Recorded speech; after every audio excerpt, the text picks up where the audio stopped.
बे सुक्तिया जुदि आखरे आखरे पालन जायाबा आं नोंनि न' लांगोनायाव थांना सुइसाइड खालामहैगोन होननानै बबे बिखाजों बिदाय होबावनो सार नोंखौ गोसोआव गाबखाङो दिनैबो दाबो नोंनि होनाय रादायखौ नों मावफुंनो थांनायाव नों गावजे आत्मा हयथा जासिगोन फैबाय थानाय 9 एप्रिल बेयो गोसोम सान जागोन बर' हारिनि फैबाय थानाय 9 एप्रिल खालार खालि बिथाङा मुसाहारि गावनो सुइसाइड जाना थैनांसिगोन गावनि कमिटमेन्ट होनाय मथे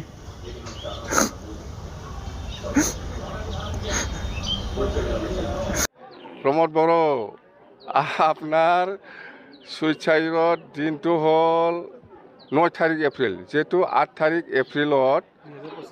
2025 8 তারিখ এপ্রিলত ফার্স্ট বছরটো কমপ্লিট হল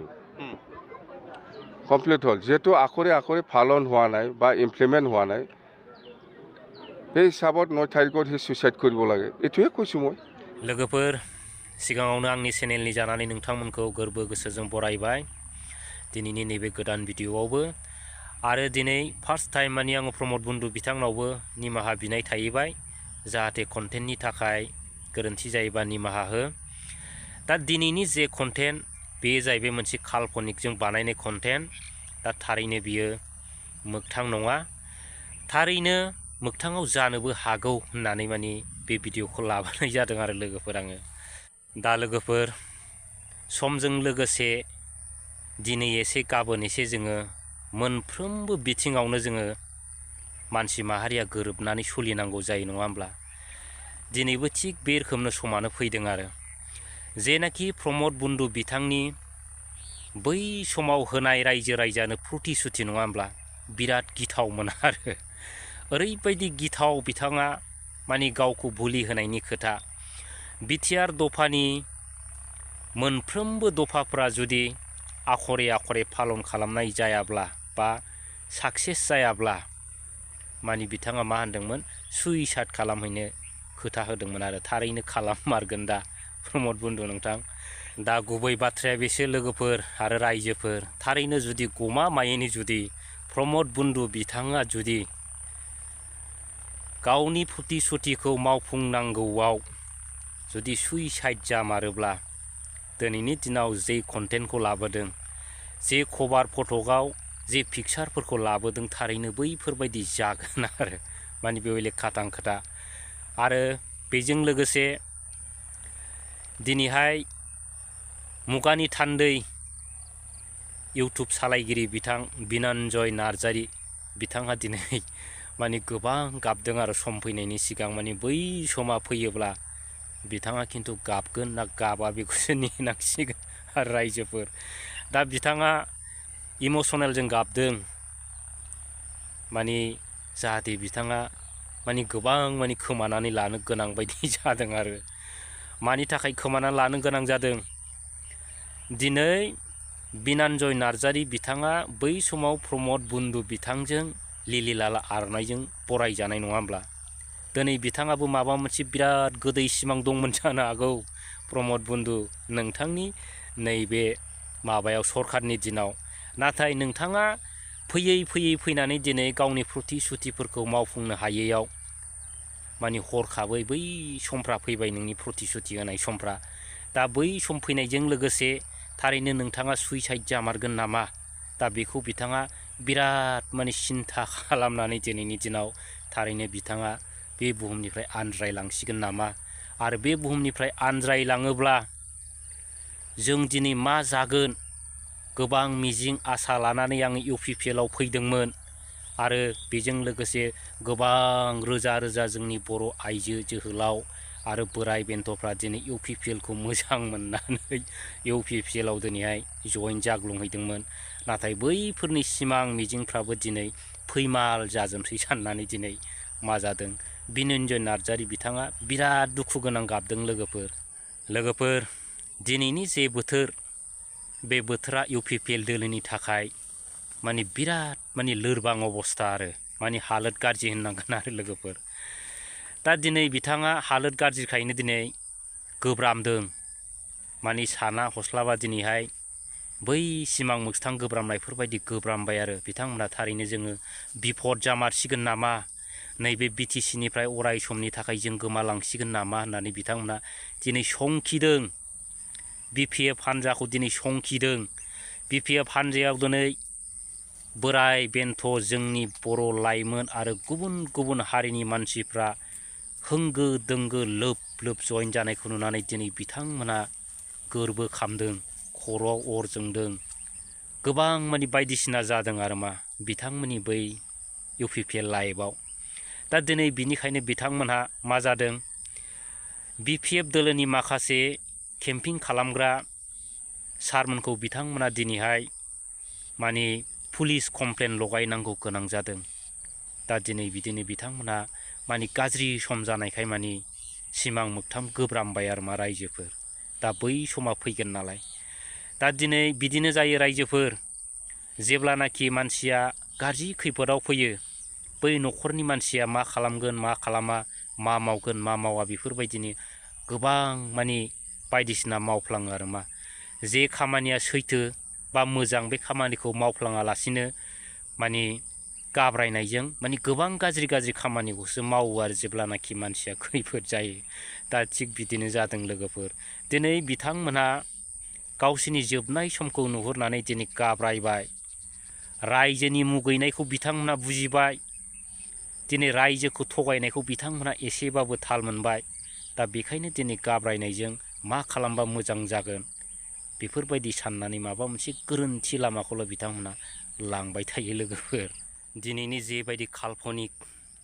बे काल्पनिकआ थारैनो मोगथाङाव महर मोनगोन नामा लोगोफोर कमेन्ट बानाय नोंथांमोना हागौमानि शेयार खालाम आरो दा दिनैहाय परिबर्तननि नाम लानानै बिथाङा जे काहानिखौ बानायदोंमोन बै काहानिनि फिथाइया दिनै मोजां जामारगोन ना गाज्रि जामारगोन दा जोबथा समाव बिथांमोना मा फिथाइखौ मोनगोन दा बिथांमोना बै काहानिया थारैनो मोगथाङाव जाफुंगोन नामा बिथांमोना थारैनो गोदै गोदै खोथा बुंनानै गोबां गिदिर गिदिर सिमांजों रायजो रायजाखौ माने आन्दायहोनानै बिथांमोना दिनैहाय लेथेर फेथेर सोरलां बोरलां जोंनि BTCखौ खालामनायनि थाखाय दिनै बिथांमोनाव बै गोबां रायजो रायजाफोरनि दुखु खस्थ'जों सैनांनाय दा बिथांमोननि जेनाखि साव सोफोनजों बिथाङा गोग्लैमारगोन नामा थारैनो माने सावफ्रा नांमारगोन नामा जों बेखौ सिन्था खालामनांगोन रायजोफोर जिहेथु दिनै बिथांमोना गाव गावनि गादिखौ लानानै गाव गावनि गादिखौ सिमां नुनानै बिराद गिदिर गिदिर माने फुथि बा समायखिरा लादोंमोन बिराद गिदिर गिदिर सिमां होदोंमोन नाथाय दिनै बबे सिमांखौ बिथांमोना मावफुंखो बबे रायजो रायजानि सिमाङा साक्सेस जाखो दिनैहाय माने मोगथाङाव जाफुंखो आरो नङा होमब्ला दा न'खर न'खर साख्रि होनाय दिनै बेबो गैया गरिब गुन्द्रा मावनानै जाग्राफोरनो दिनै बिथांमोनहा बै समाव माबा मोनसे सुबिदा खालामनांगौमोन बेबो दिनै होरलां होथां लाथिख' नङा होमब्ला आरो लोगोफोर जोङो जेबायदि अबस्थाखौ नुदों जेनाखि बिटिआर दफाजों फैफानाय बै माखासे मोजां मा होनो डिपार्टमेन्टफ्रा माने बिथांमोना बे अमा फार्म माबा फार्म दाउ फार्म बोरमा फार्म बेफोरसोमोन नामा दा बै दाउ फार्म अमा फार्म बोरमा फार्मखौ लानानैसो जोंनि बर' रायजो रायजाफ्रा जिउ गारदोंमोन नामा रायजोफोर गोबां बर' आइजोफ्रा रान्दि जानांदोंमोन नामा गोबां जोंनि बर' जोहोलावफ्रा जिउ खोमानानै लानांदोंमोन नामा गोबां NDFB बिदा फंबायफ्रा दिनैहाय जेल खानायावनो जोबजानानै दङ दा बैफोर गासिबो अमा दाउ फार्मफोरनि थाखायसो नांदोंमोन नामा रायजोफोर दा बिराद सिन्था खालामनांगौ गोनां दा नोंथांमोना दुखु मोननानै लाब गैया माने बाथ्राफोरखौ नोंथांमोना सिन्था खालामनानै नाय दिनै बिथांमोना बिटिआर सान्थि सुक्ति लाबोबाय नाथाय दिनै बिथांमोना मा मावखो रायजो रायजानि गेजेराव रायजो रायजाफोरनो मा होखो गोबां आसनि दंनो 140टा आसनि दं होननानै खोनादों नाथाय बै 140टा आसनिया जों रायजो राजानो मा होखो दा बै आसनिफोरखौ लानानैसो डिभाइड आसाम 50-50 होन्दोंमोन नामा अब्लाबो दिनै बै आसनिफ्रा दिनै मानो मोगथाङाव महर मोनाखै दा बिसो दुखुनांथाव रायजोफोर दा बिनिफ्राय साननो गोनां आरो जेबो गैला होननानै बुंजायो आरो दा लोगोफोर जोबनायाव फिन खनसेबाव नोंथांमोननो गोरबो गोसोनि अननाय खुलुमनायखौ जासिबाय दा गोबां बाथ्रा सावरायबाय आरो बांद्राय जुदि सावरायबाय थायोब्ला माने फलोवार्स बिथांमोना नायनो गाज्रि मोनो आरो बेखायनो आङो आद्रा दोनबाय थानाय जायो आरो कन्टेन्टफोरखौ दा बै समाव बुंनाय प्रमद बन्धु बिथांनि माखासे रावफोरखौ गोसोखांदों आङो लोगोफोर आरो रायजोफोर बिथाङा मा खोथा बुंदोंमोन बै समाव एसे खोनासंनानै ला माने ओरैबायदि खोथा बुंदोंमोन बिथाङा माने नांगालखौ हायाव फुथुबाय नङा होमबा गोलाव फुथुबाय नांगालखौ ओमफ्राय ट्रेक्टरा बेसेबांबा गोजाननिफ्राय माने बै नांगालखौ दानफायनो थाखाय रेडि जाबाय माने हायाव फुथुबाय नालाय दाना जा खारनांगौ खारबाय सिदा माने बे नांगालखौ दानफायथारनांगौ नालाय लोगोफोर दाना मा जाखो जा खारबाय स्पिड होबाय फुरा दानफायथारनांगौ नालाय दाना खारै खारनानै मा जाखो नांगाल साजों जा खारबाय नांगाला जेबो जायालासिनो मा जाहैबाय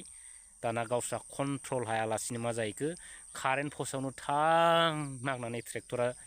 थुबस्रा गावबाय लोगोफोर दा बाथ्राया बेनो लोगोफोर 2025 मायथाइनि जेनाखि जानो गोनां काहानि बे काहानिया थारैनो नैबे ट्रेक्टर बायनाय बायदि एक्सिडेन्ट जामारगोन नामा साना हौवा बिथांमोना माने नांगाल साजों दानबानो नांगालादि बायगोन बेफोरबायदि साननानै बिथांमोना आरो गोबां माने फान्दायनाय खामानि मावगोन नामा दा बेफोरबायदिनो बिथांमोननि काहानिया जोबगोन नामा दा बेफोरबायदिनो गोबां काहानि जागासिनो दं रायजोफोर माने प्रमद बन्धु बिथांनि लाइफआव आरो UPPL पार्टिनि लाइफआव आरो दा दिनै बेयावनो दोनथ'बाय लोगोफोर थेंक इउ